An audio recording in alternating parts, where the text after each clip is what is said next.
A porta do cartório em Lisboa fechou-se com um estrondo seco que ecoou como um tiro. Tiago Almeida, o único neto abertamente gay da família, sentiu todos os olhares cravarem-se nele como facas. Na mesa de mogno, o notário acabara de anunciar que o avô António deixara a casa de Sintra, as vinhas do Douro e uma conta bancária modesta dividida igualmente entre os 3 filhos e os netos, mas nada, absolutamente nada, para Tiago além de uma caixa de madeira velha e um envelope lacrado com seu nome. É só isso? Perguntou a tia Margarida, voz carregada de falsa compaixão. O pai sempre foi excêntrico, mas deixara o menino com trastes. Tiago não respondeu. Pegou a caixa, pesada demais para o tamanho, e o envelope. Sentiu o coração bater descompassado. O avô António fora o único da família que nunca o julgara pela orientação sexual. Quando Tiago contara aos 18 anos que era gay, o velho apenas acenara com a cabeça e dissera: o amor não pede licença, filho. Só pede coragem. Depois disso, longos silêncios, passeios pelo jardim de Sintra, conversas sobre literatura e história que ninguém mais na família entendia. No táxi de volta ao apartamento no Bairro Alto, Tiago abriu o envelope com mãos trêmulas. Dentro, uma única folha escrita à mão. Tiago, se estás a ler isto, já parti. A família vai ficar com o que acha que merece. Tu ficarás com o que realmente importa. Abra a caixa só quando estiveres sozinho na casa de Sintra. Confia em mim uma última vez. Com amor, avô. A caixa estava trancada com um pequeno cadeado de latão. No fundo do envelope, uma chave minúscula. Naquela noite, Tiago não dormiu. A família já espalhava rumores, o avô enlouquecera nos últimos anos, talvez por culpa de Tiago ter influenciado demais. O primo Ricardo, o favorito, ligou para dizer que sentia pena, mas a voz destilava veneno. Tiago desligou. Pegou o carro e dirigiu até Sintra sob chuva fina de inverno.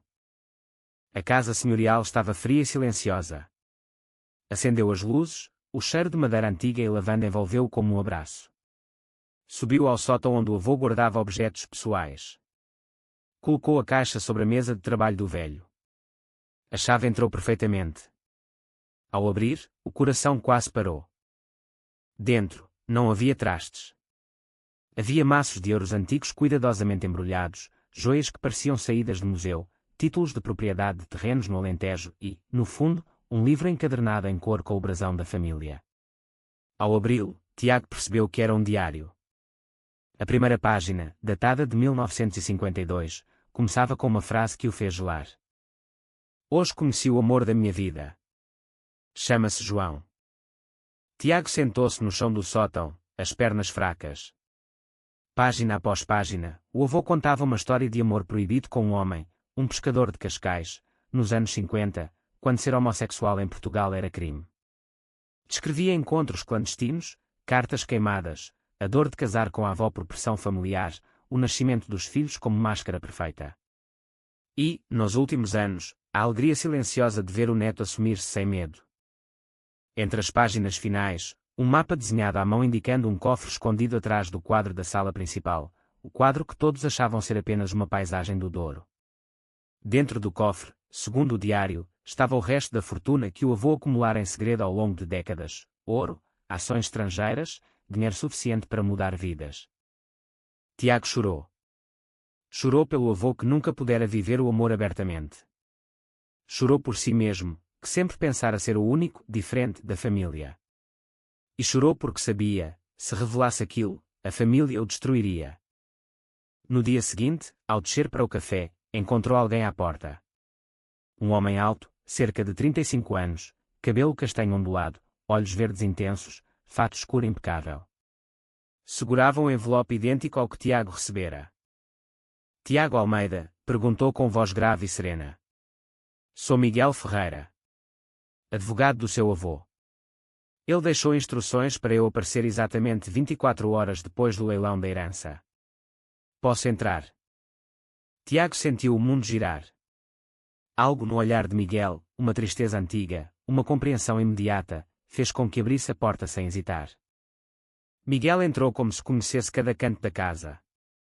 Tirou o casaco, pendurou no cabide antigo e foi direto à sala de jantar. Seu avô pediu que eu trouxesse isto só agora, disse, colocando o envelope sobre a mesa. E que ficasse para ajudar caso precisasse. Tiago abriu o segundo envelope. Dentro, uma carta mais longa. Tiago, Miguel não é apenas meu advogado. É o neto de João, o homem que amei. Durante anos, mantivemos contato em segredo. Ele sabe tudo. Confia nele como confiavas em mim. A fortuna é tua por direito, não só de sangue, mas de coração. Mas cuidado, a família vai lutar. Especialmente o teu tio Eduardo e o Ricardo. Eles já suspeitam de algo. Tiago ergueu os olhos. Miguel observava-o com uma mistura de respeito e dor. Li o diário, perguntou Miguel baixinho. Ainda não todo. Mas sei o essencial. Miguel assentiu. Meu avô João morreu há 10 anos. Deixou-me cartas do seu avô António. Eles nunca deixaram de se amar, mesmo separados. Quando o Sr. António me contratou, há 5 anos, pediu que eu protegesse você caso algo acontecesse. A proximidade entre os dois era imediata, quase magnética. Tiago sentia que Miguel entendia camadas dele que ninguém jamais tocara. Conversaram até o sol nascer. Miguel contou que também era gay, que crescera ouvindo histórias do avô sobre o senhor de Sintra que nunca esqueceu. Que escolhera a advocacia para proteger pessoas como eles. Quando Miguel se levantou para ir embora, Tiago segurou-lhe o braço sem pensar. Fica mais um pouco. Miguel hesitou, depois sorriu, um sorriso triste e quente ao mesmo tempo. Tenho medo de complicar tudo. Já está complicado, respondeu Tiago. Ficaram. Durante dias. Miguel ajudou a catalogar os documentos do cofre escondido. A fortuna era avassaladora, mais de 20 milhões de euros em ativos. O suficiente para comprar liberdade, mas também para atrair inveja mortal. A família começou a pressionar. O tio Eduardo ligava todos os dias exigindo explicações sobre a caixa velha. Ricardo apareceu sem avisar, bêbado, gritando que Tiago sempre foi o mimado e que agora queria roubar o que era deles. Miguel manteve a calma, pediu que saísse, mas os olhos de Ricardo fixaram-se nele com ódio. Quem é este? O teu namoradinho advogado, cuspiu Ricardo antes de bater a porta. Naquela noite, Tiago e Miguel sentaram-se na varanda com vista para as luzes de Sintra. O ar estava frio, mas o vinho do Douro aquecia. Eles vão tentar destruir-nos, disse Tiago. Vão, confirmou Miguel. Mas não vão conseguir. Olharam-se longamente. Tiago sentiu o coração acelerar de forma diferente, não só medo, mas desejo de proteção, de conexão. Miguel aproximou-se devagar, como quem pede permissão. Os lábios tocaram-se num beijo breve, quase assustado. Depois outro, mais profundo. Nenhum dos dois falou. Não era preciso. Nos dias seguintes, a tensão cresceu. A tia Margarida contratou um detetive para verificar irregularidades no testamento. Descobriram que Miguel era advogado de António há anos. Começaram os rumores. Tiago e Miguel estavam conluiados para roubar a herança, talvez até tivessem manipulado o velho doente. Tiago recebeu uma carta anônima: pecadores não herdam nada. Saiam da casa ou contamos tudo. Miguel quis chamar a polícia. Tiago recusou. Vão usar contra nós. Vão dizer que somos amantes interesseiros. Mas o pior estava por vir. Uma semana depois, Ricardo invadiu a casa com 2 primos e o tio Eduardo. Miguel estava em Lisboa resolvendo papéis no tribunal. Tiago enfrentou-os sozinho na sala principal. Queremos ver essa caixa mítica, exigiu Eduardo, olhos enchetados. Não têm direito, respondeu Tiago, voz firme apesar do medo. Ricardo avançou, empurrou contra a parede. Tu e esse advogado maricas acham que nos enganam. O avô nunca te deixaria nada importante. Tiago sentiu o sangue ferver. Sabem o que o avô era. Sabem com quem ele sonhava todas as noites. Silêncio pesado. Eduardo franziu o senho. Do que estás a falar? Tiago pegou o diário, abriu na página marcada. Leu em voz alta trechos do amor entre António e João. As palavras caíram como pedras no chão. Os rostos da família passaram de raiva a choque, depois a nojo. É mentira, gritou Margarida, que acabara de chegar. O pai nunca seria. Era, cortou Tiago. E amava mais esse homem do que alguma vez amou a fachada que sustentaram. Ricardo deu um soco na mesa. Tu inventaste isso para nos chantagear. Não. Ele deixou-me a verdade. E deixou-me o que escondeu de vocês todos estes anos. A discussão virou gritaria. Ameaçaram processo, deserdá-lo publicamente, contar à imprensa sensacionalista que a família Almeida tinha 2 desviados. Tiago manteve-se de pé, mas por dentro tremia. Quando saíram, bateram a porta com violência. Tiago caiu no sofá, exausto.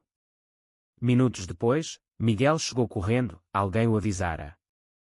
Estás bem? Perguntou, abraçando-o forte. Não, admitiu Tiago. Mas vou ficar. Decidiram tornar tudo público antes que a família o fizesse de forma distorcida. Miguel preparou uma declaração para um jornalista amigo, especializado em direitos LGBT. A notícia saiu 2 dias depois. Herdeiro gay descobre que avô milionário viveu amor secreto com um homem nos anos 50. Portugal explodiu. Uns aplaudiram a coragem. Outros atacaram com ódio nas redes. A família processou por difamação e tentativa de fraude. O caso foi para tribunal. Durante meses, Tiago e Miguel viveram sob pressão constante. Ameaças anônimas, carros riscados, olhares na rua. Mas também receberam cartas de apoio, convites para falar em associações, jovens que diziam obrigado por existirem. A relação entre eles aprofundava-se na adversidade. Não era só atração física, era cumplicidade, proteção mútua, compreensão profunda. Miguel contava sobre a infância difícil após o avô João morrer sozinho. Tiago falava da solidão antes de conhecer o avô de verdade. Numa noite de tempestade, sentados à lareira, Miguel disse: tenho medo de te perder nisto tudo. Tiago pegou-lhe na mão. Não vais. Prometo. Mas o destino preparava outra reviravolta. No tribunal de Sintra, o juiz pediu provas da autenticidade do diário. Peritos confirmaram a caligrafia de António, as datas, até fibras do papel dos anos 50. A família apresentou testemunhas que juravam que o velho delirava nos últimos meses. Então surgiu a surpresa. Uma senhora idosa, antiga empregada da casa nos anos 60, apareceu como testemunha de defesa. Chamava-se Maria do Céu. Contou, voz trêmula mas firme, que vira António chorar escondido ao receber cartas, que o ouvira sussurrar o nome João enquanto dormia, que guardara o segredo por medo de perder o emprego. A família ficou em choque. Margarida chorou no banco. Ricardo saiu furioso.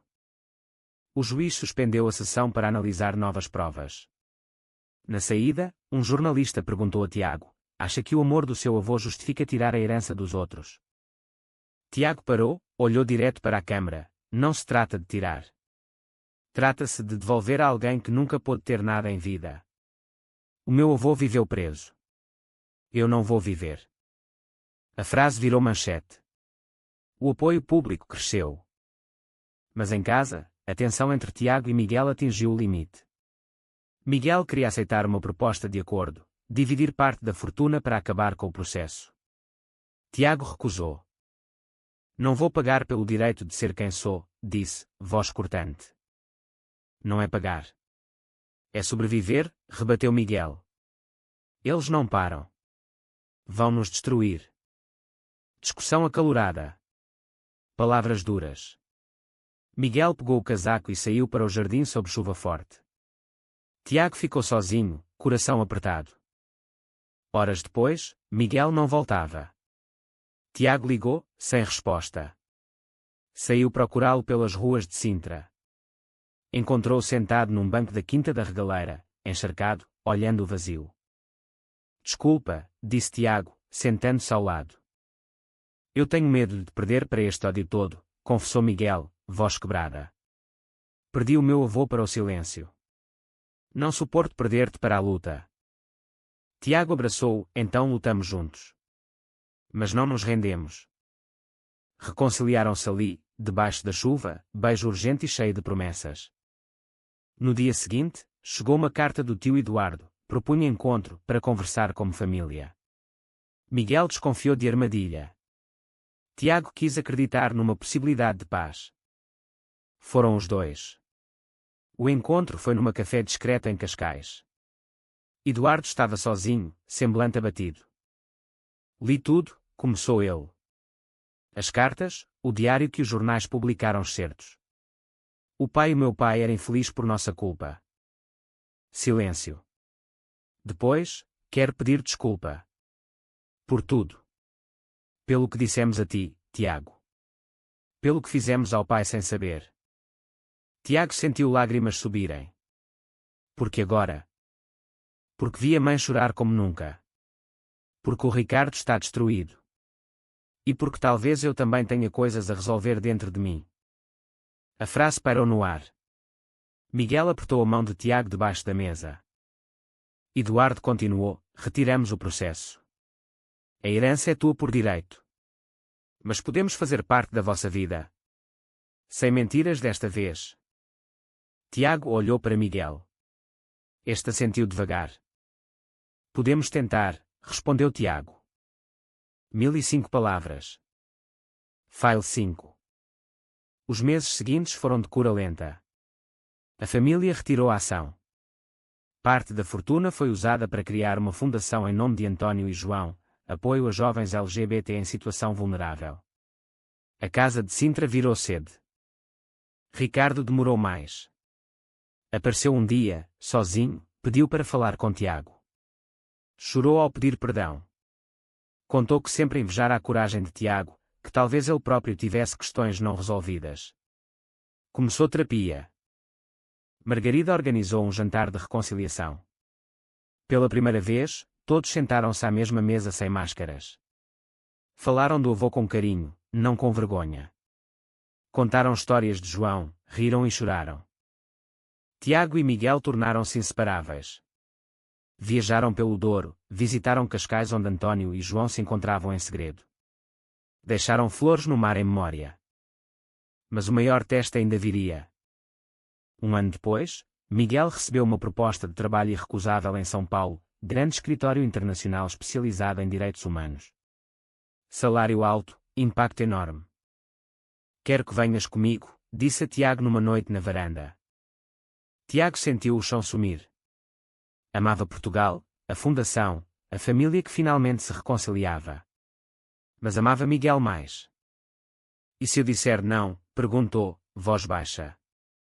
Miguel empalideceu. Então fico. Mas vai ser difícil não me arrepender. Silêncio pesado. Discussão longa, lágrimas, portas batidas. Durante dias mal se falaram. Tiago procurou conselho na pessoa que mais entendia, escreveu uma carta à sepultura do avô, como fazia quando criança. Sentou-se no cemitério de Sintra e leu em voz alta tudo o que sentia. Quando voltou a casa, Miguel estava arrumando malas. Vais mesmo? Perguntou Tiago. Se tu não vens, sim. Tiago respirou fundo.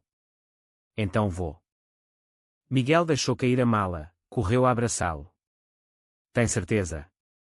Tenho. O amor não pede licença. Só pede coragem.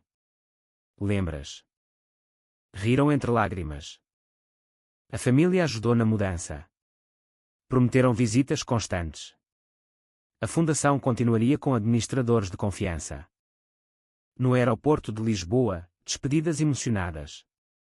Margarida abraçou Miguel como genro. Ricardo deu um abraço forte em Tiago, orgulho de ti, primo. Em São Paulo, a vida ganhou novo ritmo. Tiago abriu uma filial da Fundação no Brasil, ajudando jovens LGBT em favelas.